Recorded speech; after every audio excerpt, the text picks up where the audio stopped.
Yes, student. As I am showing you the different pattern of list, I have shown you the two-dimensional list, and there I have done the some changes. Now here you see another program based on that particular part only. So see here, this is your three-dimensional list. Okay, so in this three-dimensional list, what we have in this three-dimensional list, you can see that three-dimensional list means the data frame will going to create in a three-dimensional way. Okay, now as the data frame will going to create a three-dimensional way, what are the thing I have given? I have given the name, first name, the last name, and the age. Along with it, some specification I have given here. So those the specification, based on the specification, what does it will going to do? Okay, what does it will going to show to us? See here, it will show us in this particular way. Now why it is not showing the data type? Because data type I have mentioned here, you see float. So since data type has been mentioned here as a float, that means it will take a float data type, and based on the float data type the work will be executed.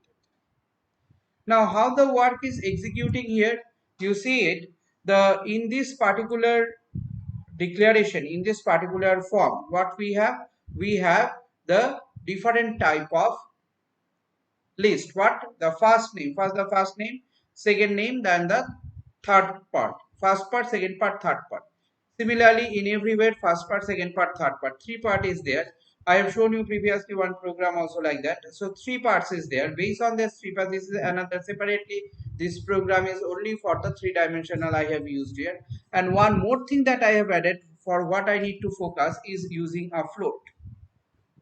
So as I have used the data type as a float, that means those the values what are there, they will be taken as a float values. Okay. So in since they are taking as a float value, so that data type is not required here. It has taken the data type what has been given in the data frame. So as the data type has been given in the data frame, therefore what you see it, that it is not declaring any pattern of data type here. Okay, that is the first, that is one main important thing that you need to notice here, because I have declared here the data type based on the numbers that has been arranged here, that is given here. So as based on the number, the data type what I have declared, so the changes is there in the output section.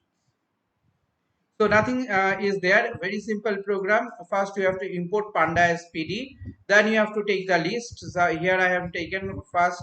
Okay, so under that the third bracket, then again the third bracket, the three part, again the three parts, three parts and three parts. So in each of the part what you see, there is a alphabets and there is a number. Combination of alphabets and number form your particular structure. So what are the three parts that I have named here? A first name, last name and age. So it is showing you first name, last name and age. Okay. So as it is showing you the first name, last name and age, the age have been shown here, and age has been taken as a float point of data values, and they has been treated in that way. Indexing, question doesn't arise because indexing will be given by default. I haven't declared any index here. So as I haven't given here any pattern of index, what will be index here? By default the index will be 0, 1, 2, 3, 4, 5, 6, 7, 8, whatever. How many fields will be there, how many rows will be there, based on the rows the indexing will be calculated. So this is how you can see, you can find that each of the part the indexing is done. In the previous program also you have seen it, the indexing has been done by its own. So as the indexing has been done, there is no headache of here, I didn't give any index. If you require, you can insert the index, you can change the particular program and index it. Okay, so this is what we can say, that when you are calling the list item, you are working with a list item, each of the list items should have a pattern of declarations. So that the pattern of declaration the list will going to have, that particular pattern of declaration is varies from one particular list to the another list. So this is what your list programming section, this is what the list programming part that has been included here. This is the included here. One thing is a data type, that is float.